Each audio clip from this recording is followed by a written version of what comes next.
I had gotten to this point when I had just dropped out of school in my final year, and I was going to go and start all over again from the beginning to write JAMB, choose a different course, and it was this very, very emotionally confusing period for me. There was that period of, what's going to happen to this guy? You know, what would become of him and all of that, but we never gave up.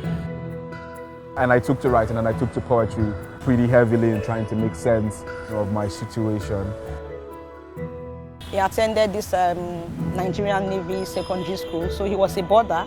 This was, like a jolly good fellow everybody was fond of, very lively. But somewhere along the line, we started noticing that if he was more into himself, while all of this was going on, he was able to find like expression in writing.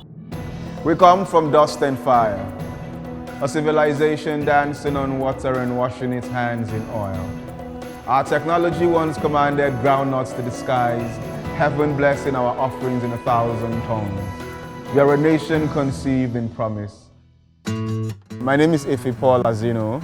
I'm a writer and poet, director of the Lagos International Poetry Festival, creative director, Creative Africa. Poetry for me started from allowing other voices in my head.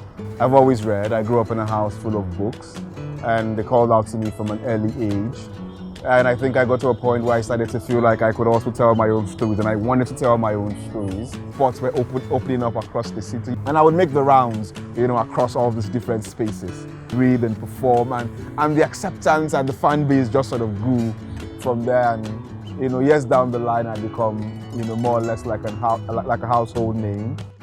When I hear Ife perform, I just feel like if they called together all the people who were alive in Rome and Greek, that they would feel like this man was one of them.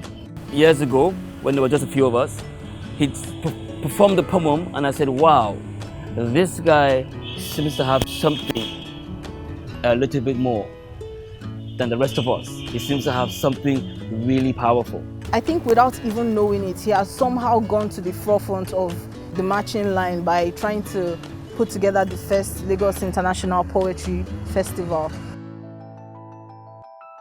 In 2015, we started the Poetry Festival. We had been called by a Dutch organization in partnership with the British Council to run a series of workshops for up-and-coming writers and poets. But we also realized that there was a little gap that we thought we could fill at the level of helping people really focus on craft and build and develop their own voices.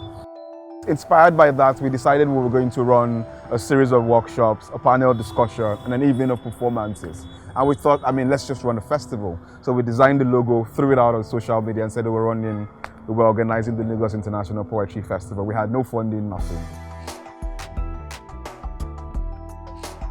Somewhere along the line, it was picked up by Nigerian Breweries and the British Council, who happened to be like our very first, one of our first sponsors in 2015, and it's just grown year after year after that. Having people who understand what it is you're trying to do, who are able to support that, it allows you to go a lot further. The British Council has been instrumental to all of this, to my career particularly, from running the initial workshop to being sponsors of the festival, creating all this platform really for poetry and for poets and for artists across the city, filling a huge gap. Ife has done like a very, very remarkable job of trying to create a space for poets across the world to come to Nigeria at a particular time and be here for a week, living off poetry, communicating with each other, interacting with new people that you might have just seen online in the first place. It was an insane thing at that time to decide to be a poet, and not just a poet, a spoken word poet who is professionally one. That means this is your job, this is what you do, but somehow this paid off. Eventually it paid off, and here we are. The future for LIPFest, really, we're expanding. We're starting the Young Writers and Creators Lab, just to bring established writers and artists and creators across the space for young people who are seeking to hone their craft, find their voice. So we're taking the workshop to Lagos, to Abuja, with a strong bias for the north, to Kaduna, to Maiduguri, and to Jos as well. So we're kicking that off in 2019 and expanding it into the future. Who would have believed that Ife would have with all of those dark periods, you know, come out and turn out to be who he is today, affecting lives that people can look up to and like, wow, so this is Efe. Efe actually, really, sincerely, is a dream come true.